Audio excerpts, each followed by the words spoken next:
a corrente de pensamento, a visão de mundo que vocês têm, ela é muito underground, pra dizer o mínimo, tá ligado? Assim, não tem ninguém discutindo sobre isso. Por exemplo, você tá falando aí do teu candidato à presidência e dos outros candidatos também, comunistas e negros e tal. Cara, para eles terem alguma chance, primeiro a gente precisa fazer um outro trabalho, que é o trabalho da educação, de mostrar para as pessoas que existe outra possibilidade, ou uma outra corrente de pensamento que seja, tá ligado? Eu imagino, porque na prática, falando assim da realidade, posta realidade que a gente vive, eu acho muito difícil, por mais que a gente faça campanha para eleger um presidente comunista, sem a galera saber do que a gente tá falando, porque assim, se a gente for parar se você perguntar pra uma pessoa comum, a maioria das pessoas comuns vai dizer que o comunismo é do mal, tá ligado? É um bagulho que os caras Indução. comem criancinha Indução. e não Você sei o vê, quê. pessoa comum, comunismo. Mas você concorda comigo? Que você vai... Não, tem todo um trabalho ideológico aí, meu irmão. Sim. De criação de repulsa, de criminalização, de demonização.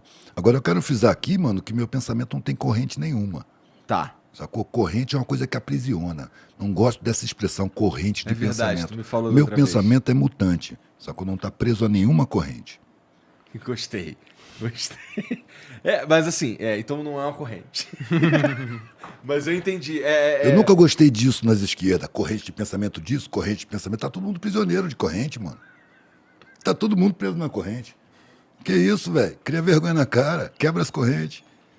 Inventa. Mas a gente precisa, assim, eu nem sei se eu me encaixaria. Tirando a parte do. Você tá falando do ganhar dinheiro ou ser humano.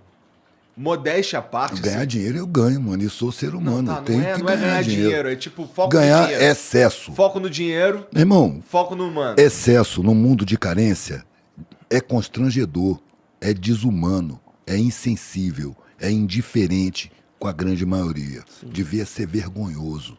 No entanto, nessa mentalidade social que a gente vive, é fator de orgulho, de valorização. A sociedade confunde valor com preço, mano. Com certeza, com Sacou? certeza.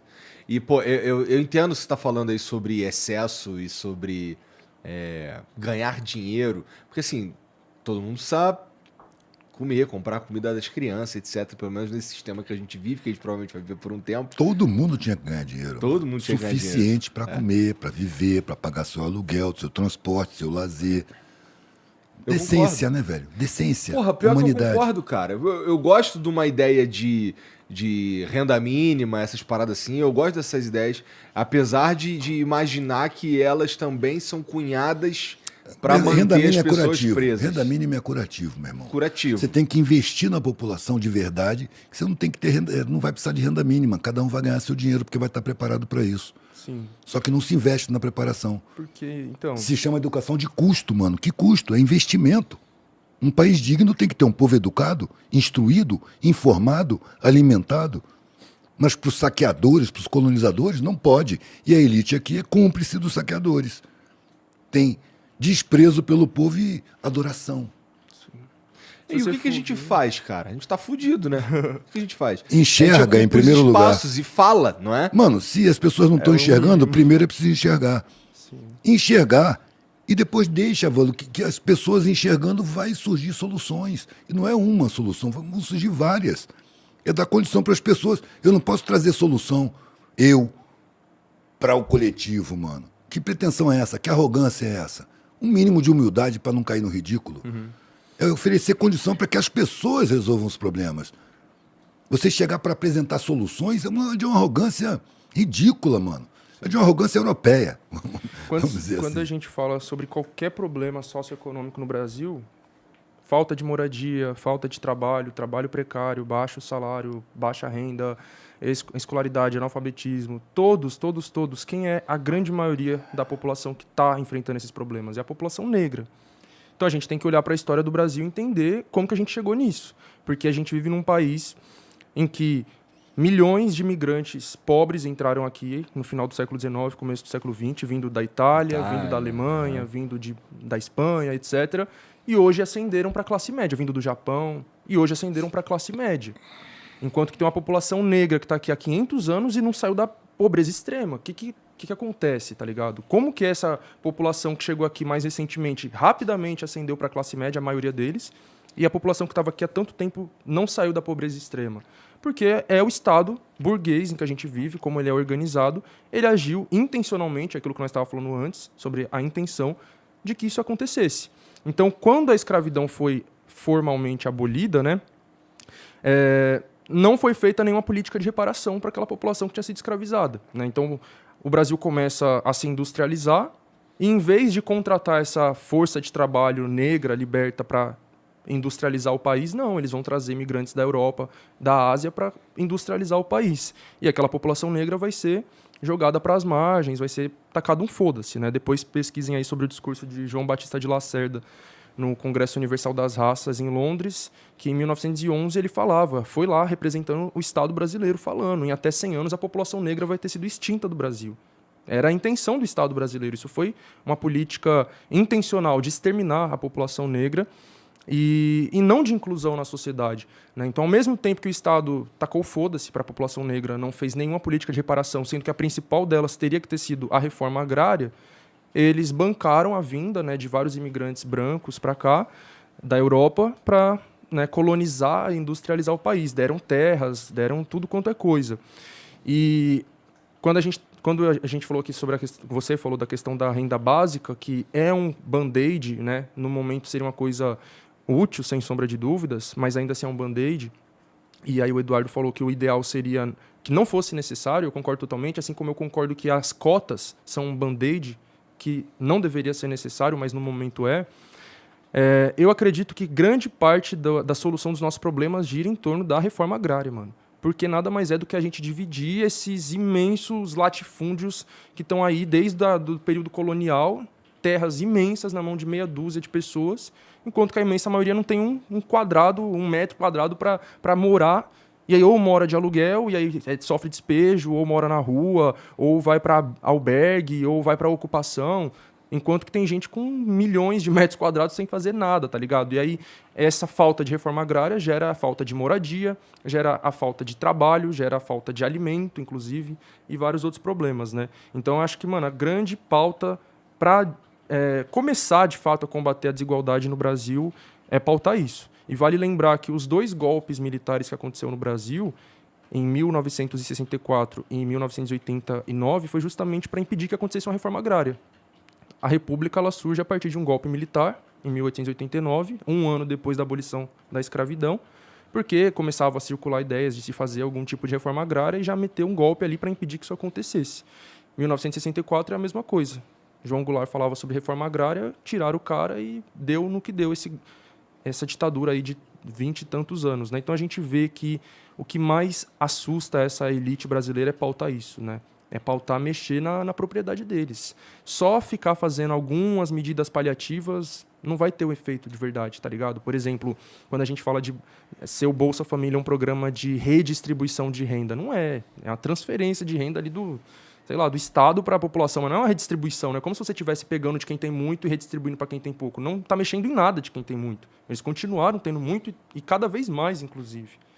Enfim, então tem que mexer na base mesmo, na estrutura de privilégio. Mas você não mexe na base, você não faz reforma agrária, você não investe em educação se você não regulamentar a mídia. Sim. Se você não democratizar as comunicações. Cuidado com regulamentar a mídia. Meu irmão, tirar do poder sobre as comunicações do país sem dúvidas, de empresas privadas, velho. A empresa privada, ela tem o seu foco no lucro. No lucro, no interesse econômico. A mídia comercial, empresarial, é a boca do mercado. Aonde a verdade afetar o interesse econômico, se oculta a verdade e se mente descaradamente. Exatamente. A gente tem que ter uma mídia que fale a verdade. Por que a mídia é tão cuidada assim pelas empresas? Por que falar em democratizar a mídia desperta tanto ódio, tanta controvérsia? Então... Por que nenhum governante teve coragem para peitar a mídia e falar: se você mentir, você perde a concessão? tem histórico de mentiras, velho. Porra. De falcatrua. Inclusive, eu queria recomendar outro documentário aqui, que é o Muito Além do Cidadão Kane, que fala sobre a Rede Globo, mano. Fala sobre antigo, exatamente já como assisti tantas a vezes que eu não Globo, aguento mais. Esse eu tô Desde ligado. o início... Esse eu tô ligado. Desde o início ela surge a partir de um monte de bandidagens aí, enfim, né? E ao longo de tanto Já tempo vai surge apoiando nessa golpes intenção. e tudo mais, exatamente. Mas é interessante, porque... Porra, então a gente tá meio que falando que a mídia mente, assim, eu concordo. Eu, nos últimos 6 meses aí, o Flow e a nossa parada aqui foi alvo de várias mentiras mesmo, que a gente ficava olhando assim, caralho, Como é que pode? porra, sacanagem isso aí, cara. Pô, dá pra me bater falando a verdade. Fala a verdade, pô, tá ligado? E eu concordo, assim, é mentirosa mesmo. Mas ela serve os propósitos do momento também, não é? Serve os propósitos do poder econômico, de um punhado de podre de rico, mano. Mas será que esses podres de rico queriam mesmo que o Bolsonaro saísse? Saísse? Porque... Fosse tipo, candidato? Não, que ele Não, não meu irmão. ganhasse. Porque assim, a mídia Meu bate irmão, pra caralho no Bolsonaro, né? eles- Todo dia, o dia inteiro, em A qualquer lugar. mídia, assim, Não, vírgula, né? Não bate todas. tanto não, velho. Não bate SBT tanto não, faz bate propaganda, Band faz calculadamente. propaganda, a Record Não- nem se fala. Não bate o suficiente pro Lula ganhar no primeiro turno. O problema é esse. Mas sabe qual que é a fita também dessa, entre aspas, bater no Bolsonaro? É aquilo que eu falei lá atrás. O problema da elite com o Bolsonaro não é as políticas dele, tá ligado? Ele pode ter matado 1 milhão de pessoas na pandemia que os lucros da burguesia estariam mantidos, então tá da hora legal. Você não vê a mídia batendo no Paulo Guedes, tá ligado? O problema da mídia burguesa, da burguesia com o Bolsonaro é esse perfil dele muito selvagem, porque ele deixa muito explícito o que é o capitalismo, tá ligado? Causa Se você quer insegurança. saber o que é o capitalismo em essência, historicamente, é o fascismo, que é atualmente representado aí pelo bolsonarismo. Então, o fascismo, ele é o capitalismo nas suas últimas consequências, tá ligado? O bagulho sendo escancarado, é isso aqui que a gente é. É a Prevent Senior lucrando em cima da morte das pessoas, enfiando... aqueles remédios que eu esqueci, a cloroquina nas pessoas, o velho da van, né, que a própria mãe dele serviu de cobaia. Então, o capitalismo é essa desgraça mesmo. A pandemia deixou Óbito. explícito. A Óbito questão também é do alto. Bolsonaro é só de ficar falando merda, tá ligado? Que a vacina causa AIDS, que não sei o que lá. Então, isso incomoda essa elite. Eles querem alguém, porque é o que eu falei, a política institucional é um teatro e os políticos são atores. Eles querem um ator que vai fazer o que eles querem, mas que é aquele carinha comportadinho, bem arrumadinho, parará. Eu não tenho dúvidas de que em 2018 o candidato das grandes mídias e da burguesia era o Alckmin.